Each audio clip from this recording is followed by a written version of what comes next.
So I think it's safe to say with these last couple of weeks of main roster television, NXT and stuff under the WWE brand, and then kind of the rise of the prominence of Stardom and AEW's women's division as well, we can safely say that women's wrestling is kind of the main draw, I think, coming into the rest of 2025 and 2026, just based off many of their reactions alone of like Rhea and Io. I think when we open the show, you kind of get that pop of not only just that male demographic, but you get that whole demographic pop, when you hear it, you hear how higher pitch that pop is when Rhea or Io comes out, right, comparatively to like your top main stars, right, like a Roman or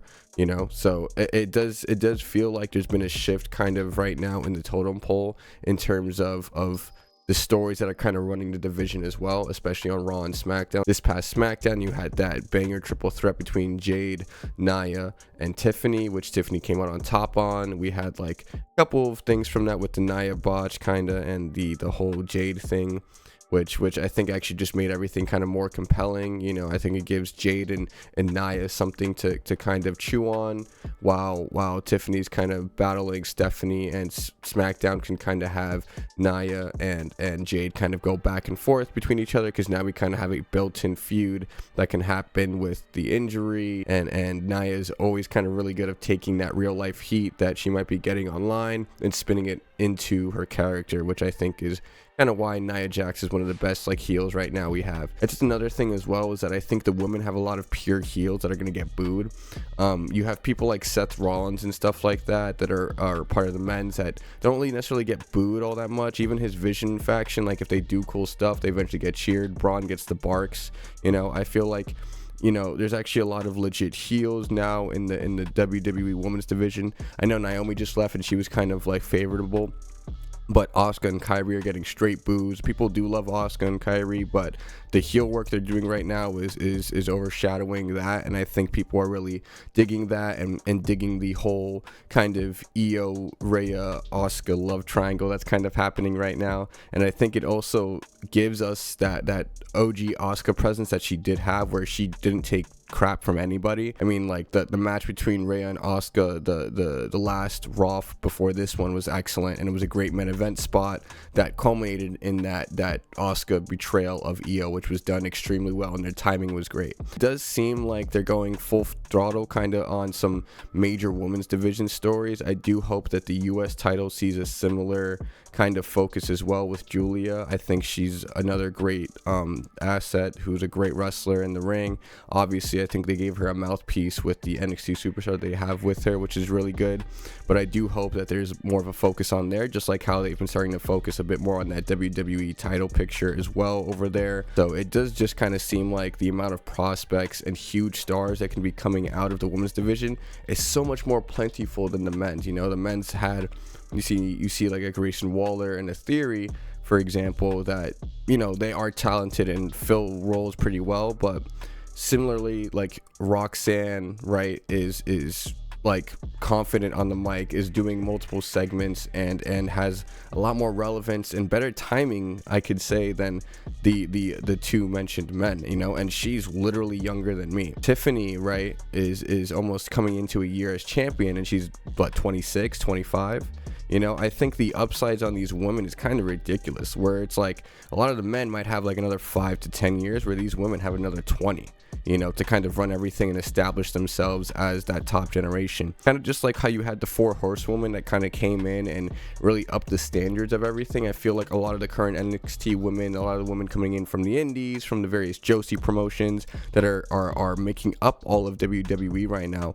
are so talented. I think also visually identifiable and fresh, so that all these stories that are kind of happening right now feel super fresh, because it's not with Seth Rollins and Cody and these people that have so much context already within the current field. I don't watch too much NXT, but obviously for the longest time NXT's women's division was kind of that beacon. You had the people like Jordan Grace, you have JC Jane, you have all these people, Jada Parker, Lola Vice, who have even gone beyond the NXT brand recognition due to their own looks, styles, and social media presences that have garnered them fan interest. I think there's a big potential for WWE to attract really that big mainstream audience with the women, because I think a lot of them not only are fresh, but the gimmicks and the way things are done with the women, I think just feels a lot more fresher and interesting, because it's not the same type of characters that we've been used to seeing with the men. That being said, I do think there's still a lot of things that need to be done. I think in terms of mid-card action, there could be a lot more to be done. We did see that Becky Lynch kind of picked a fight with Maxine Dupree after Tozawa was a bit prickly and mentioning AJ Lee, right? So I do think that stuff like that is really important as well to do, so that we can flesh out the lower card members of the roster, so that they can eventually, maybe Maxine does eventually go for that IC title, because I do see the fire in her, and she has been someone who has improved immensely, an insane amount in the time that she's had. So I do think that there's a big opportunity that they seem to be capitalizing on, because there are, for example, this past Raw, there were multiple, probably the most segments on this show were woman-filled segments, right? Kind of continuing the Asuka Rhea story, right? And it had a really good flow. I think the stuff with including Becky into the division with Seth Rollins and the Brawns really gave it the heel heat it needed, because Becky's probably the top heel in the company right now in terms of the heat she gets and what she does promo to promo. So it does really feel like that the women's division is firing in all cylinders. I mean, you even have another mid-card storyline, or upper mid-card, you can say, with Bayley and Lyra kind of, tussling with the Judgment Day right now, where it's like Bayley has this not crisis of confidence, but maybe just like this legit multiple personality sort of storyline, which is fantastic. And both Lyra and Bayley are playing it off like extremely perfectly. It's super refreshing and interesting to see that, WWE is going multiple routes with their characters on the women's side finally, as stuff like the Bloodline and a lot of the world like title picture is dripping with context, and all these people have stuff with each other, where it's like for the women, a lot of it is implied because they never really got the time to have full meaty storylines, just more like title reigns, various short-lived feuds and stuff. So now seeing that we're really focusing on building these people up and making Asuka and Kyrie a legitimate heel threat, making Bayley the true unstoppable four horsemen kind of chaotic force that she really is, giving Lyra more character depth to chew on, especially with Bayley and Becky previously. I think now you can have like probably Nikki Bella tussle it up with a bunch of people to kind of elevate them. You also have Stephanie Vaquer and Tiffany that are gonna put on a banger match at Crown Jewel in Perth, and then after that you kind of open up that world title scene now, so you can have kind of Stephanie interjected into what's happening with Io, Rhea, and everybody else kind of on that Raw main roster. Maybe we even see some open challenges that Stephanie gives to some talent or NXT talent that we that might be coming up. There's a lot of upside kind of for the women right now, as their talent is overflowing, and there's so many like upper and top of the card talent that exists in NXT and on all three brands that could really just make a whole women's show. I think the success and the positive buzz around Evolution, for example, is shows that people are clamoring, I think, for a consistent women's narrative on television that's not just like an attraction or like a sideshow, and I think the shows so far have been better off actually for it than when it's been focusing kind of on the vision and the male main storylines. I feel like these last couple of weeks on Raw, the structure has felt a lot more connected when they've been focusing on these women's storylines, and these promos and these segments have been a lot more interesting to chew on, I think, because it just seems like there's a lot of like the women just seem to not really necessarily have an ego about who looks the best, but as long as the story is being served. Also, even with New Japan kind of on the lows and Stardom kind of propping themselves up,